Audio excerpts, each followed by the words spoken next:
So if somebody offered you $100 for an item that you had listed for $129.99, would you automatically accept it?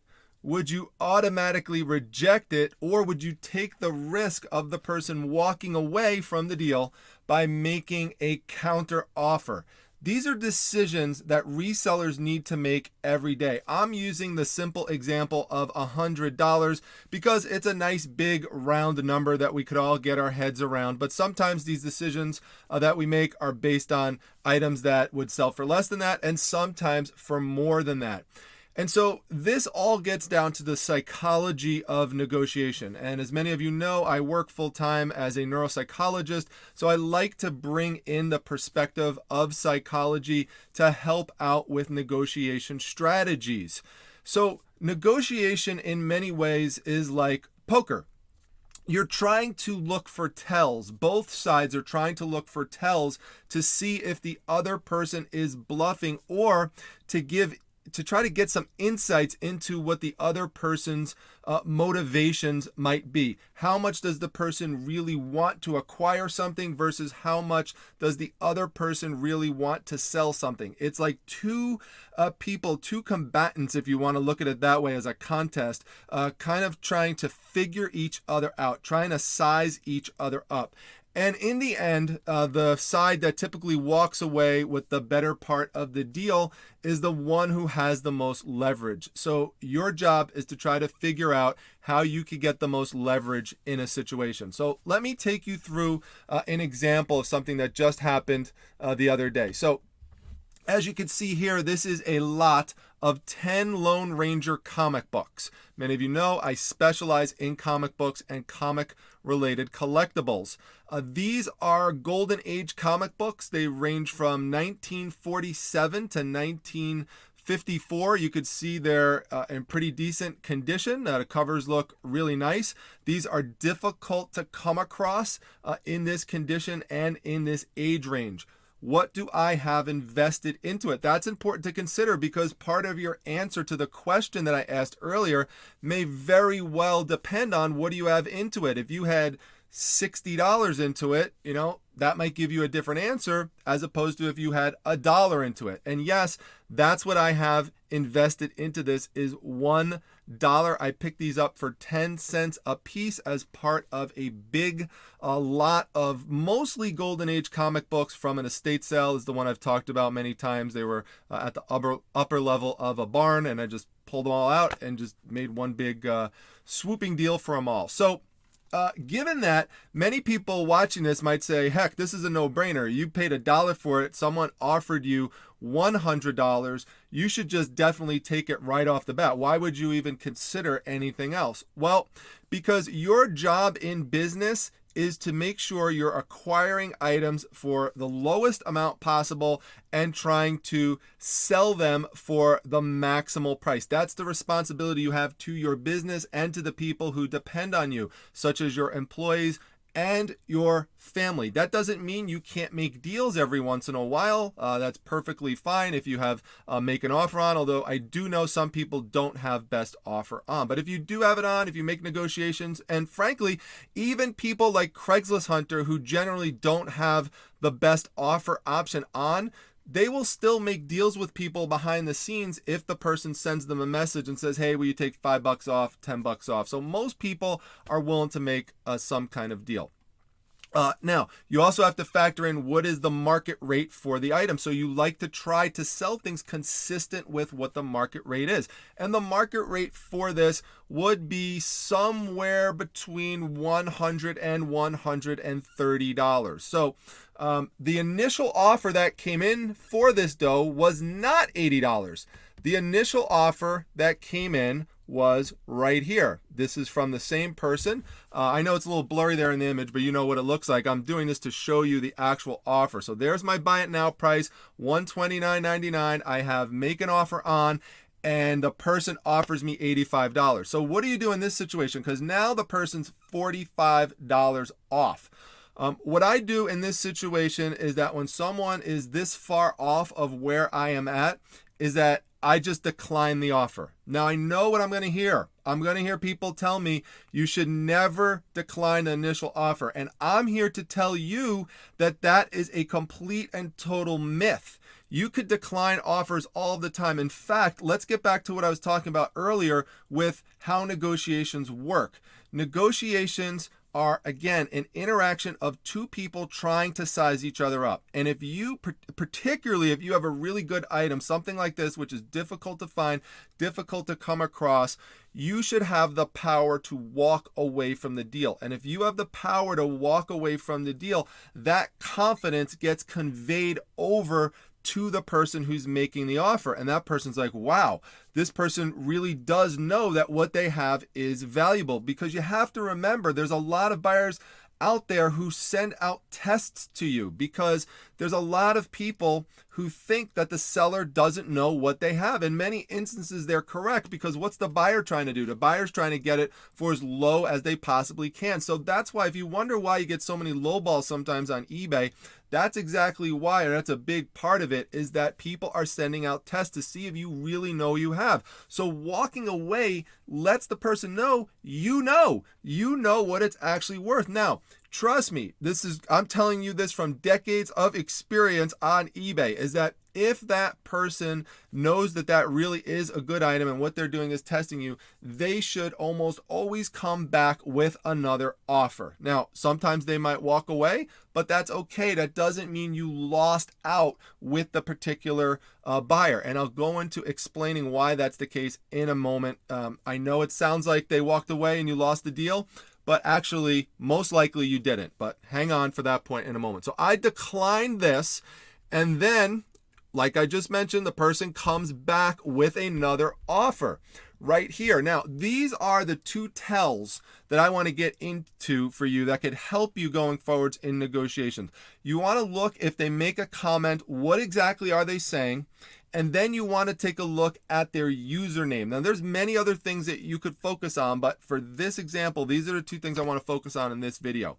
So he sends over the offer for $100, and there's a message that says, would you take $100? That message is very important. Pay attention to the wording. Would you take $100? In that situation, look at the personal pronouns. That person is reflecting it back to me, is saying, you're the one who has the power in this situation. Would you accept it? The person's not saying, here's an opposite message that would mean something different. This is the best I can do. Take it or leave it, or some variation of that. In that situation, that person's trying to assert the power and trying to say that, guess what? You're either going to take what I have right here, you're going to take this $100, or I'm out. I'm leaving. Now, sometimes they're bluffing, and that gets into a whole nother thing. And sometimes the sellers will bluff. You might send back something and say, this is the lowest I can do. But in reality, if they sent another offer, let's say $5 less, then you might say, all right, I'll take it. So there's bluffing going back and forth, getting back to my poker analogy. So in this situation, the first thing I actually saw was that $100 would you take it comment. And I said to myself, this person is coming across as if they really want it. They sent in a second offer, and, they're basically indicating to me that they would still go up a little bit more based on that question. But more important than that is the next part. Okay, what am I selling here? I'm selling Lone Ranger comic books. What is that? That's a Western-based theme. What is this person's name? Look at their username. Often that is a big, big tell. This person's name I blocked the whole name out, but it starts with the word Western.